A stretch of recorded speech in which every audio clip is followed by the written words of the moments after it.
What is up, YouTube? This is Eric, and I want to share with you what going to Skid Row in LA was like.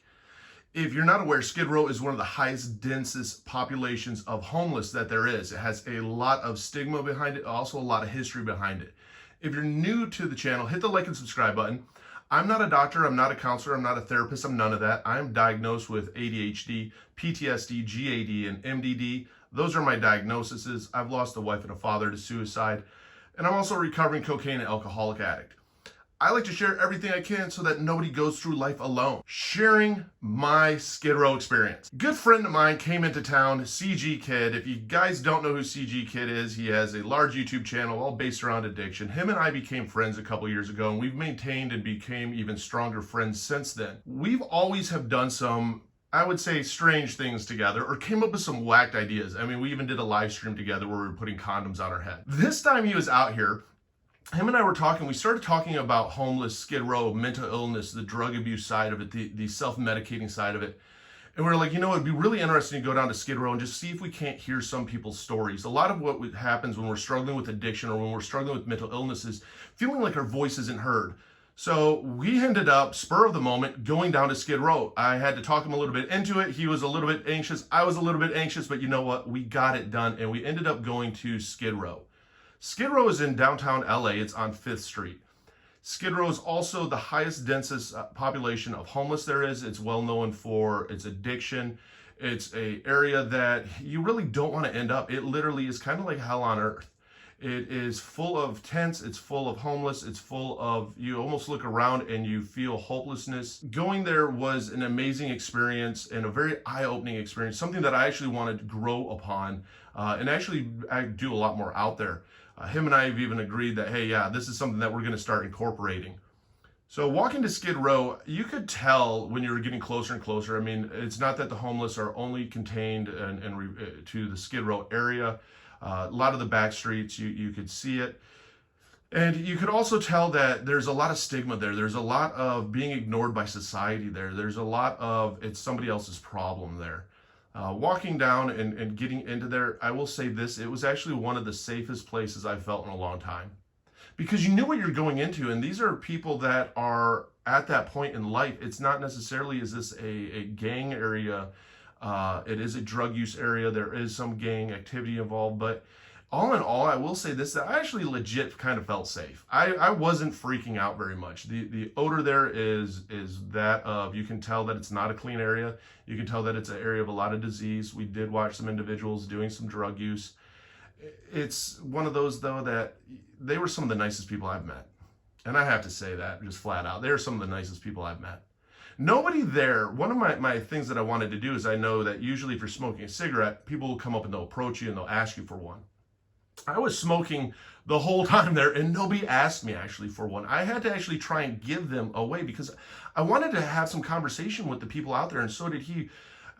So trying to figure out how do we kind of get in, we had brought down different drinks for them to drink that were high protein, high fiber, high vitamin drinks, because we didn't want to give them food.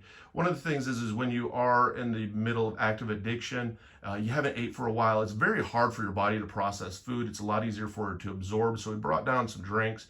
Even handing those out was actually a little bit of a challenge. Nobody came up asking us for anything, which was amazing. The only time we were ever solicited or even walked up upon by anyone was actually by prostitutes. That was it, though. No one else came up begging, asking for money. In fact, we ended up stopping and meeting two really amazing individuals. One was an older lady. She was in a wheelchair, and she goes down there every single day. She didn't want any cigarettes from me because she had enough for the day. I had to actually force her some, like, here, take some for tomorrow, how about? We had a conversation with her. It was difficult to hear because there are a lot of sirens going on down there. There is a lot of police going down there, and there's a lot of screaming and yelling. Just that is one of the things. I mean, when you're in an area like that, there is that mental unstable. It's an area of a lot of just, it's not even almost pity. It's one of those of, you know, of hopelessness that, you know, that they feel that society's given up on them.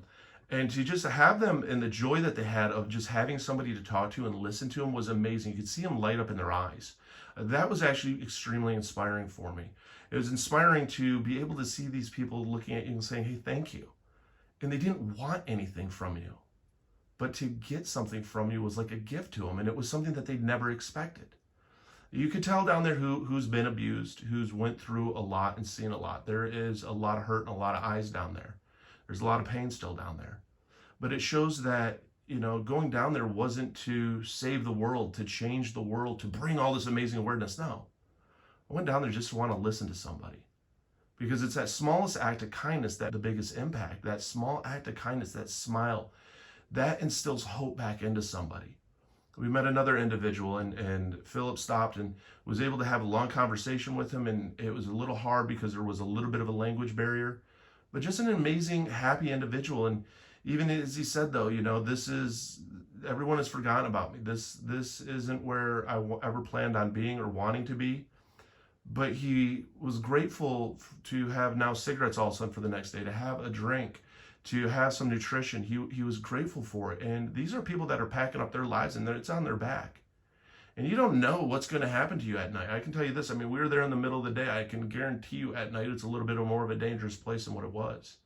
I mean, the smell of urine is in your nose. I mean, you're walking, the ground is sticky. You are seeing people who are actively using heroin. You are seeing people who are actively using meth. That is their only escape. And in a sense, you have to look at them and go, man, I get it. You're trying to numb the pain. You're trying to numb the environment that you're in. That you're trying to stop this, because this isn't a place that I don't think anybody ever growing up goes, hey, guess what? I want to live down there. This is where I'm going to be. Nobody does. It is a place that it felt like sorrow was there. Sorrow and hurt. That's where it went. And to see them just happy in the joy of being acknowledged and having somebody to listen was amazing. And it shows that you don't have to go out, and it's not about changing the world, and it's not about the masses or the numbers. It's about one. Starting with one person, giving one person a voice. And then if somebody else goes out and gives another person a voice, that's what builds the momentum. And that's what builds the change. I'm really excited and looking forward to going down there and doing actually a lot more. I want to share some of the people's stories down there. Not for any other reason, not for views, not for likes, but for them to be able to share it on a public platform, to have their voice heard, because sometimes that's all we really want. I mean, anyone that I help and I work with when it comes to mental illness, it comes to depression, anxiety, addiction, all we want is somebody to listen and not listen to respond. To validate us, to let us know where we're at is a reality, but also to instill some hope. And I believe that can be done. I believe that you can instill hope. And if you instill hope in just one person, that's one more person that their smile can change now another life. And remind somebody who's going through something pretty freaking deep that it gets better. It opened up my eyes. It opened up my eyes to reality, and that stigma of afraid, of fear. What is fear? What really truly is fear? I was afraid of people that were grateful to be listened to, because my anxiety was racing and telling me of all the horrible things that are going to happen to me that never did. It's about just realizing that we're not alone. We're not the only ones that struggle. And you know what? Some have it worse off and some have it better off. It's not a competition. But it is about unity, and it's about togetherness, and it's about fighting through every single day. This was one of the most grateful experiences that I've ever had this year by far. And I'm looking forward to seeing where this goes.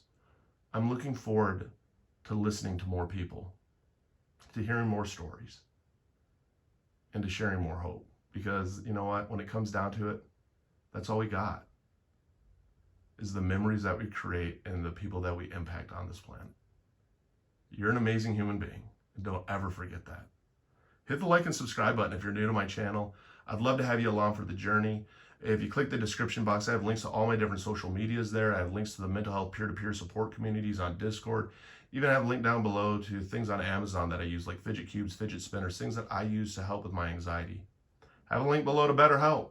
I mean, it's trial and error to find out what works for you. Even when it comes to therapy, it's trial and error to find out what works for you. Because you are the most amazing human being in the world. And you know what? You deserve to be here. And you're a fighter. And what you're going through right now, it gets better. And you're not alone. Hit that like and subscribe button. Let's do this together.